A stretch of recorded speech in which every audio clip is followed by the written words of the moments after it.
growing up? Tag, you're it? Yes. Like the actual Loved it. game? Loved it. I was more Tag, hide and seek. Hide and go seek, all of it. Yeah, hide and seek. Is hide and seek in the tag family? No. Because you said hide and seek, and you said tag and hide and seek to me are kind of one of the same. you don't. You need people. One is you about don't need speed, one is about strategy. Well, listen, it's hide and seek, but just because you find me, you got to still tag me. If you don't tag me, then I'm not it. So. Oh, really? I play Yeah. hide and seek where if I find you, it's over. No, it's a wrap. it's the combination. No, because So you got you're saying hide How and can seek. someone I'm not find counting. you? You're hiding. I'm finding you. I tag you. Trust me, the house I grew up in the Bronx, there's plenty of places to hide. Plenty of good places to hide. It was great. Now I think it would be a little Can you difficult for imagine playing CC to hide and seek hide. with Canty, like, I see you. Yeah, I think You're your an son is going to enormous have an human advantage being. when he plays against you in hide and seek. Oh, my God.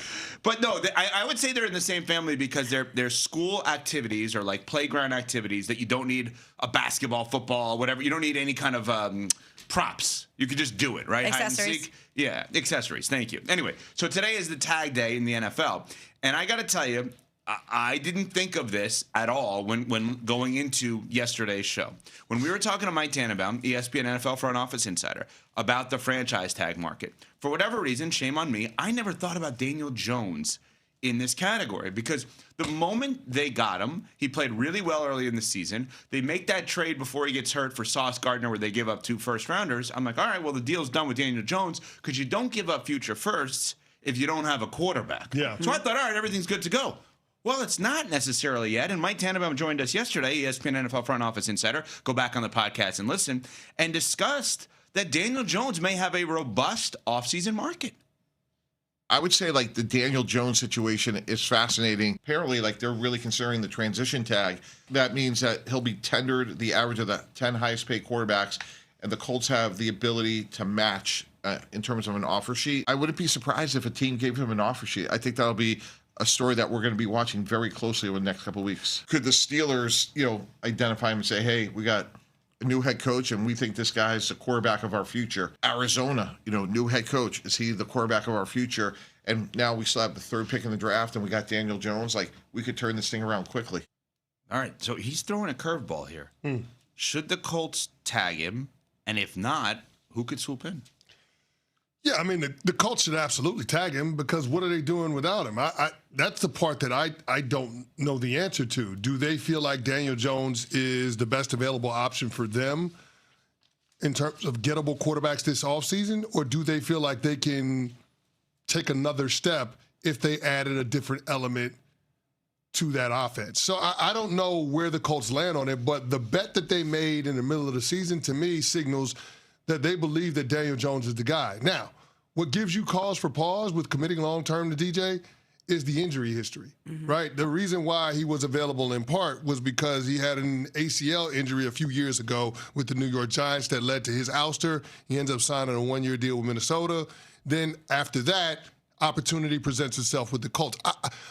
I don't know exactly how to build a contract out for Daniel Jones because where the quarterback market is going, where the guaranteed money is going, is a place that will make you really uncomfortable. What I don't understand, though, if you're Indianapolis, is why you would opt for the transition tag, which in effect only gives you first right of refusal, versus paying $6 million more on your cap this year for the franchise tag and guaranteeing that no one else has the opportunity to sign Daniel Jones.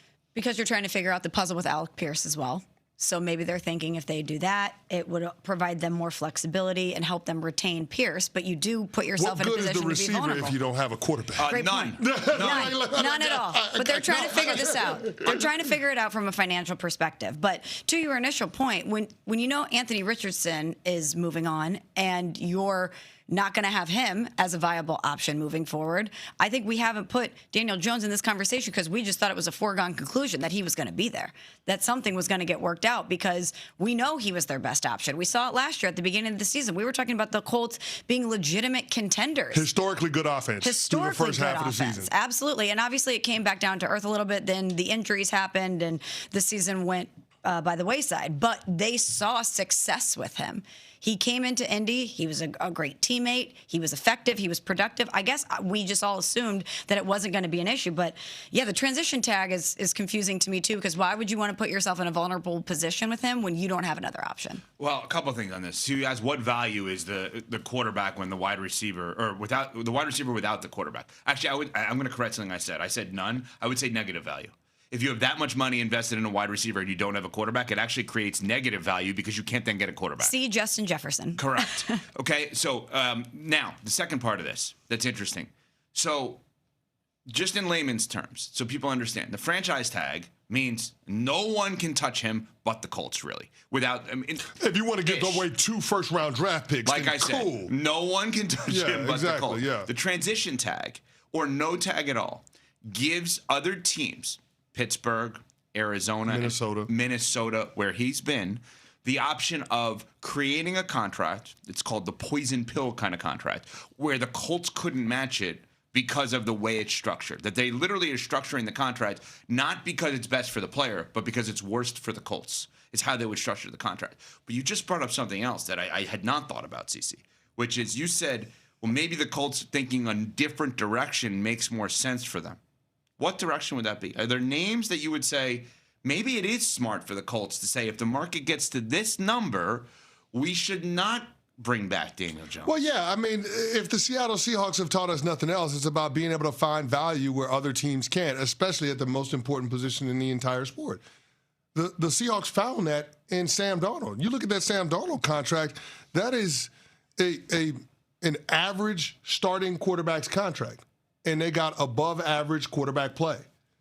The question you would have to ask yourself is, on the franchise tag or on a long-term deal, can Daniel Jones exceed the value of the contract that you give him? So let's put the transition at 37.8. So let's just say it's $38 million. He is going to make low end between $38 and $44 million per year. Sorry, per year. I'm not a Kyler guy. That said, what is Kyler going to make? Not that. Would you rather have Kyler on a $25 to $30 million a year or a Daniel Jones on a $38 to $44 million? Well, the league already told you what they thought about Kyler Murray and his physical talent versus Daniel Jones. They were drafted in the same class. Kyler Murray went 1, Daniel Jones went 6. But you can't really quantify this. There's obviously financials involved, but you know what you're getting with Daniel Jones. You know what he's like in that building. You know what he's like as a teammate. You know what he's like as a leader. You know what he's like in that offense. You know how he works with Shane Steichen. It's hard to quantify that, but it's a known commodity. You don't have that with Kyler Murray. Okay, so then let me put feet to the fire for you. So all of those things you just brought up, let me now put it to one of your guys. Malik Willis at $20 to $25 million a year, or Daniel Jones at this number. I love Malik Willis. Right. So Malik Willis is going to cost you more than $25 million. But what I'm saying to you is, you just threw a curveball to the curveball. We had a curveball yesterday with Mike T saying Daniel Jones, robust market. Yeah. We hadn't really thought about that in depth, or at least I hadn't. Let me not speak for you guys. Now you're saying maybe it is smart for the Colts to actually voluntarily move on from him and not tag him, and that if he prices himself out of their market as an injured player, go somewhere else. Well, let's look at it the other way. Look at what the Indianapolis Colts are bringing to the party. Look at the supporting cast. Look at what the team was in the first 2 months of the season. Does that become a more attractive place for prospective quarterbacks that are gettable this offseason? So if you're Kyler Murray, or if you're Malik Willis, or if you're Kirk Cousins, if you want to, it is Indianapolis an attractive destination comparison to the other spots that have vacancies at their starting quarterback job? Well, you have to tell us something we don't know. Do they already know that? Oh, they should absolutely know that. So they will know if one of these guys, if they went to ZipRecruiter and created an opening for this job, they know who's applying. Yes. That they don't have to wait by 4 p.m. Eastern today on the franchise. Yes. Maybe that's one of the reasons that their deal has not worked out yet with Daniel Jones. Maybe he's looking at it saying, I want all this money and I can get it. And they're saying, you're not worth it, especially banged up, when we know these three guys would love our job. But I guess my question is, why tag them at all then? Well, that's another great question. If you feel like Maybe they won't. If you feel like you have an inside track with Kyler Murray or Malik Willis or some quarterback that you deem to be an upgrade over what Daniel Jones is bringing to the party, why even mess around with the transition tag or the franchise tag? You don't need to. It's a good question. And last year, people forget, we saw a major curveball to start the quarterback market. We did not expect Seattle to trade Geno Smith to the Raiders. If you think about the Seattle quarterback situation, we all think about Darnold. Yeah. We don't think about how they got there. So maybe this is the curveball. But here's the other thing, too. Daniel Jones is going to be coming off of an Achilles injury. Do we really think that Daniel Jones, off of injury, a catastrophic injury like that, is going to be the same guy that we saw in the first 2 months? And if he's not, is this Colts team, is the organization better served going with a healthy body at the position, albeit a Kyler Murray type, or Malik Willis, who has a small sample size? The reality is they told you they're thinking about that, but by a deal not being done. Yes. They have not met Daniel Jones's price. That seems pretty clear. So the right? last team that met Daniel Jones's price didn't work out for them too much. Fair point. It's not working out for me when I'm looking outside and I still see snow and more's on the way, and all I want to see is the True Green truck in my driveway and those little signs that said they came and made my lawn look better. That's what I want to see. So if you're in a warm weather climate right now,